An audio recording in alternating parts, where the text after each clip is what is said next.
I was raised with a vision of Revelation 21 as the final stop on the Jesus train. It was a reward for living pure and holy. Eternity described in a place of shimmering pearly gates and streets paved with gold. And of course, Peter standing there with his clipboard checking the list for who had been naughty or nice. The goal of it might be Santa Claus, but the goal of the list was to be on the right list of the goal of life. But this expectation went sideways when I realized I was born on the wrong list.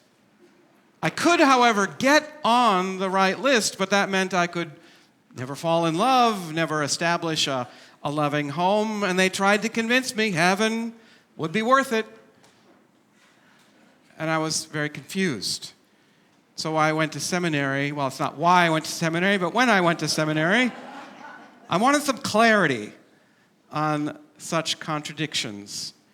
And that's when I first encountered feminist scholars and the work of such theologians as Rosemary Radford Ruether, who said, rather than be narcissistically concerned about one's own individual survival of death, our primary human responsibility is to preserve and promote a life for future generations. Now, theologians like to use a lot of fancy words. So, in plain English, instead of thinking only about our own future and how we can live forever, we should live a life that's focused on helping people and taking care of the world so that future generations can live and grow. And thus, this was my first introduction to a Christian faith not lived in order to achieve a heavenly escape from earth. This theology then led me to exposure to the next, liberation theology, and Gustavo Gutierrez, which was an especially relevant topic in the 1980s in Central America, justice on earth as it is in heaven. And I learned about newly emerging queer theologians like Carter Hayward, experiencing love without shame, made earth feel much more like heaven. And something called process theology captivated me. And I will spare you the seminary language of heaven as relational becoming and the ongoing creative advance of the universe. Instead, in plain English, in process theology, heaven isn't just a place you go to get a prize. It is more like this. Every good thing you do, every kind moment, every bit of love, none of it is lost. God remembers it forever. God takes all the special parts of everyone's life and keeps them safe, like putting together a big, beautiful story that never ends. In my coursework, I was particularly taken by eco-theology and Sally McFaig, for whom the earth is the body of God. And you could simply say, when we care for the earth and live kindly upon it, we're already touching heaven. Then James Cone, the father of black liberation theology, said, any talk of suffering any talk of heaven that ignores black suffering is not Christian hope. It's denial. And he believed in a future beyond death, but he refused to separate it from the demand for justice today. All of these voices, they created this wonderful awareness of our intersecting lives. And theology has only continued to grow. Since my graduation in 1990, we have post-colonial theology and indigenous theology and Asian feminist theology and Latina Maharista theologies and disability theology. Disability theology challenges what are known as ableist assumptions in Christian theology.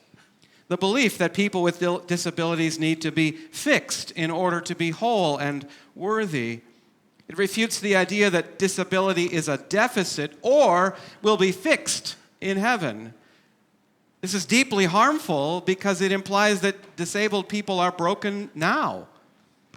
Instead, many disability theologians say that heaven will not be about erasing such difference, but about full inclusion. On earth as it is in heaven, justice and love and belonging. Again, all these theologies are wonderfully intellectually stimulating to me.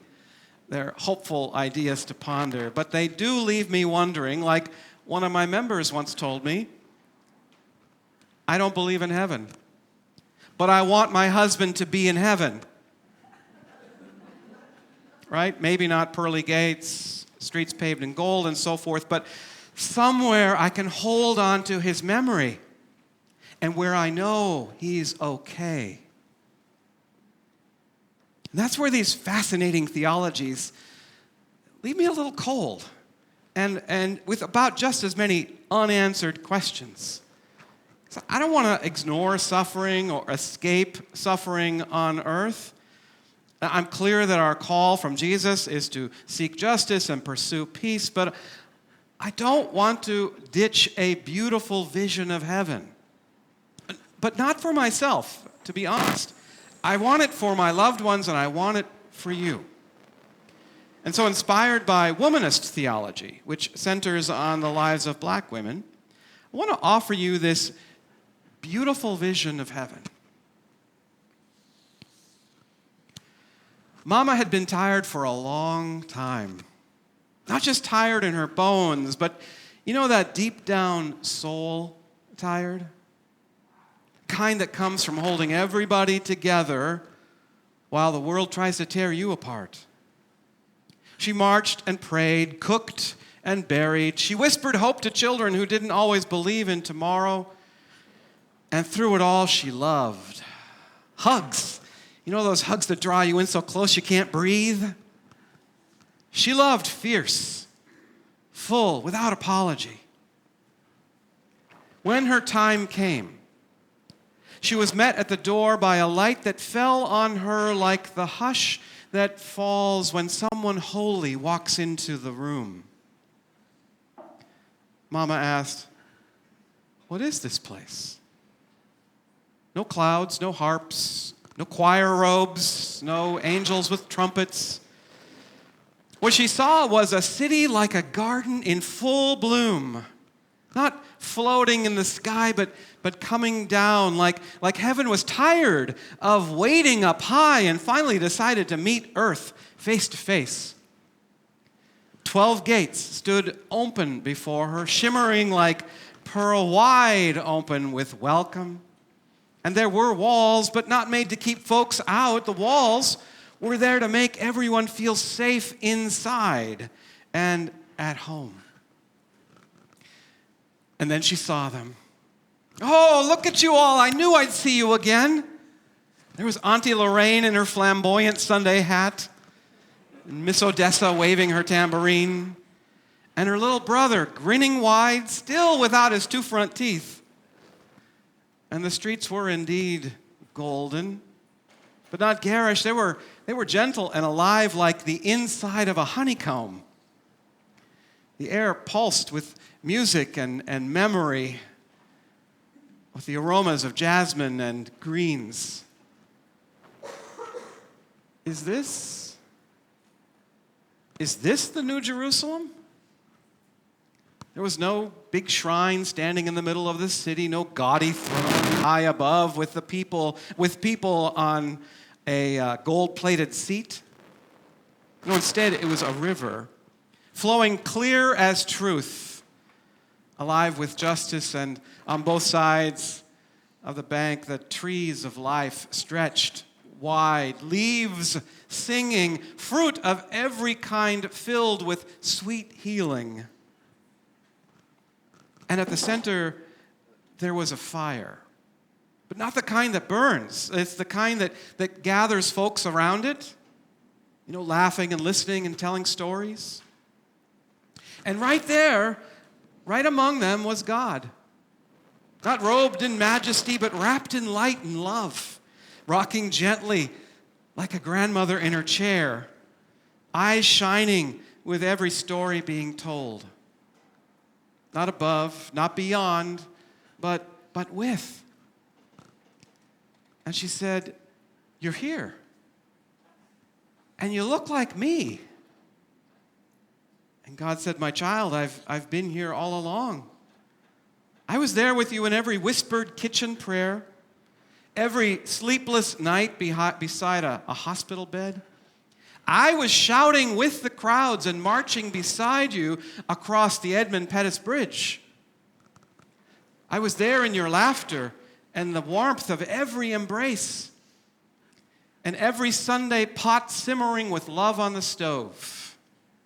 And I'm here, too. And she teared up. No more prisons. No more senseless funerals. No more fear every time I watch my sons leave the house. No more proving myself. Only joy. Tears of joy. Only life. Only love. Totally uninterrupted love. Wow, that's a beautiful vision of heaven, right? Only totally uninterrupted love. And the voice of God said, see, I'm making all things new. Yes, Lord, I see it now. I can rest. Here, I can breathe. Always.